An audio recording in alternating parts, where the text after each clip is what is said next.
When the market crashed 30%, my instinct said sell. But every book, every mentor, every long-term investor said do not touch. It felt insane, but I did it. I froze, didn't sell, and kept buying. Today, that moment is one of the biggest reasons my portfolio is where it is. Let's break down what happens when fear doesn't control your money. The scariest decision I ever made became the smartest. When the market crashed 30%, my instinct said sell. But every book, every mentor, every long-term investor said do not touch it. It felt insane, but I did it. I froze, didn't sell, and kept buying. Today, that moment is one of the biggest reasons my portfolio is where it is. Let's break down what happens when fear doesn't control your money. Welcome to Hoppa Mumbling. The investor at the center of this story is named Thomas, and his experience during the March 2020 crash reveals the enormous gap between understanding what you should do intellectually and actually doing it when your life savings are disappearing. Thomas had been investing for exactly 2 years when COVID-19 triggered the fastest market crash in history.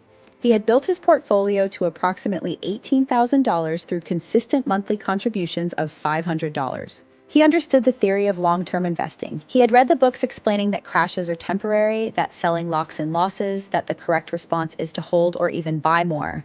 But understanding theory and living through reality are completely different experiences. The crash happened with shocking speed. In late February 2020, Thomas's portfolio was at an all-time high. 3 weeks later, it had dropped 25%. Another week brought it down 30%. He had lost $5,400 in less than a month. That number represented months of his salary, sacrifices he had made, luxuries he had foregone to invest that money. And it was just gone, evaporated because of a virus nobody had predicted and a global panic nobody could control. Thomas describes the physical sensation of watching his portfolio decline. His hands shook when he logged into his account. His stomach felt hollow. He couldn't concentrate at work because he kept checking market news on his phone. At night, he lay awake running calculations about how much more he could afford to lose, at what point the loss would become devastating instead of just painful. The fear was not abstract or theoretical. It was visceral, overwhelming, constant. The sell button was right there. One click would move everything to cash. One click would stop the bleeding. One click would give him the relief of feeling like he had done something, taken control, protected what remained. Thomas hovered over that button multiple times. He navigated to the trade screen, selected his holdings, and stared at the confirmation page. Every rational voice in his head screamed that selling was the only sane choice. Markets could drop another 30%. This could be the start of another Great Depression. Staying invested meant potentially losing everything. But Thomas had done something during his first 2 years of investing that saved him in this moment. He had written an investment policy statement. It was a single-page document outlining his strategy and the specific circumstances under which he would deviate from it. He had written this document when he was calm, rational, and thinking long-term. And it explicitly stated, I will not sell during market downturns. I will maintain my automatic monthly investments regardless of market conditions. The only reason to sell is if I need the money for genuine emergencies, not because I am scared of market movements. Thomas reread this document dozens of times during March 2020. It was the only thing preventing him from selling, not his understanding of market history, not his belief in long-term investing, not his confidence in eventual recovery. Just this piece of paper he had written to his future self, reminding him that the scared version of himself should not be making decisions. The calm, rational version who had studied investing and created a plan should be making decisions, and that version had already decided what to do during crashes. Nothing. So Thomas did nothing. He did not sell. More than that, his automatic monthly investment kept executing. On March 1st, in the middle of the crash, $500 left his checking account and bought shares at prices 30% below what he had been paying a month earlier. That purchase felt like throwing money off a cliff. Every emotional fiber in his being said this was stupid, that he was buying something that would be even cheaper tomorrow, that he was catching a falling knife. But the automation he had set up years earlier didn't care about his emotions. It just executed the trade. The next few weeks were psychological torture. The market continued falling. Thomas's portfolio reached its low point in late March, down 34% from the peak. He was now down more than $6,000. Every news headline was apocalyptic. Every market commentary predicted further declines. Friends who had invested were selling and moving to cash, telling themselves they would get back in when things stabilized. Thomas's resolve wavered constantly. Maybe they were right. Maybe holding was stubbornness rather than discipline. Maybe this time really was different. But he didn't sell, and his April investment executed automatically, buying even more shares at even lower prices. Then something remarkable happened. The market bottomed and began recovering. At first, Thomas didn't believe it. He assumed it was a temporary bounce before another leg down. But the recovery continued. By June, his portfolio had recovered most of its losses. By August, he was back to his pre-crash balance. By the end of 2020, his portfolio had reached new highs, exceeding where it had been before the crash by a substantial margin. Thomas calculated what had happened. During the crash, he had made 3 monthly investments totaling $1,500. Those $1,500 had purchased shares at prices that would never be available again. When the market recovered, those shares appreciated dramatically. They became the foundation of his gains for the entire year. If he had sold during the panic, he would have locked in a $6,000 loss and likely missed the recovery because timing the re-entry would have been just as emotionally difficult as holding through the crash. But the financial outcome, while important, was not the most significant result. The psychological transformation was far more valuable. Thomas had faced his greatest fear as an investor, a massive rapid loss of wealth, and he had survived it. More than survived, he had prospered by doing the counterintuitive thing. He now had experiential knowledge that market crashes are temporary, that emotional reactions are wrong, that the system works if you don't sabotage it. This knowledge was completely different from book knowledge. It was earned through lived experience, and it fundamentally changed how he approached investing going forward.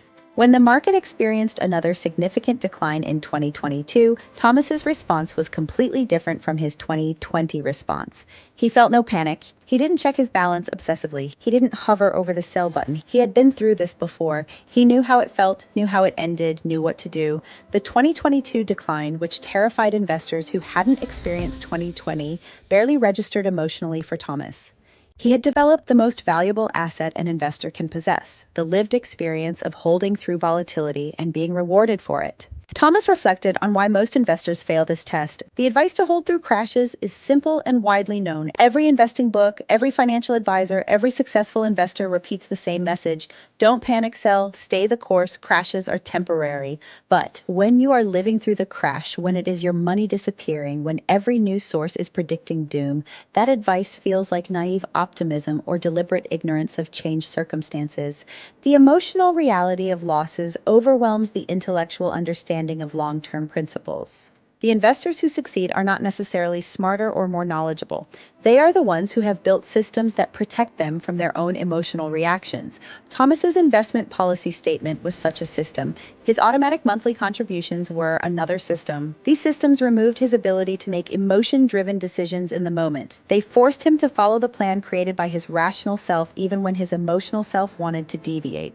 Thomas also identified what made holding possible beyond just the systems. It was the fact that he had invested money he genuinely didn't need in the short term.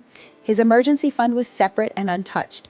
His rent, food, and essential expenses were covered by his income. The money in his investment account was earmarked for decades in the future. This meant that even at the peak of the crash, even when he had lost $6,000 on paper, his actual life was not threatened. He wasn't facing eviction or starvation. He was facing a number on a screen getting smaller, which was scary but not existentially threatening. This is why the standard advice to only invest money you won't need for years is so crucial. If Thomas had been investing his emergency fund or money he needed for a house down payment in 6 months, he would have had to sell regardless of market conditions. The ability to hold through crashes requires having the financial cushion to not need the money during the exact moment when accessing it would be most destructive. Many investors skip this step, investing money they might need soon because they don't want to miss out on potential gains, and then they're forced to sell at the worst possible time when life circumstances require access to the money. Looking back 4 years later, Thomas views the March 2020 crash as one of the most important events in his investing life. Not because it taught him anything intellectually that he didn't already know, but because it gave him the emotional and psychological evidence that his strategy works even in terrifying circumstances. He knows now, not theoretically, but experientially, that he can handle volatility. He knows he won't panic sell. He knows the system works if he doesn't interfere with it. This confidence is priceless and cannot be obtained any way except by going through the fire and coming out the other side. Thomas's advice to investors who haven't experienced a major crash is simple but sobering. Prepare now, while markets are calm, for how you will respond when they're not. Write your investment policy statement. Set up automatic contributions. Build your emergency fund so your investments truly are long-term money. Eliminate your ability to make emotional decisions by creating systems that execute regardless of your feelings. Because when the next crash comes, and it will come, your emotional self will take over, and that version of you makes terrible decisions. Your only defense is systems created by your rational self that cannot be overridden by fear. The scariest decision Thomas made was to do nothing while his portfolio crashed 30%. It violated every instinct. It felt reckless and stupid. But it was the decision that his calm, rational, educated self had predetermined was correct. And trusting that version of himself over his panicked, emotional self made all the difference.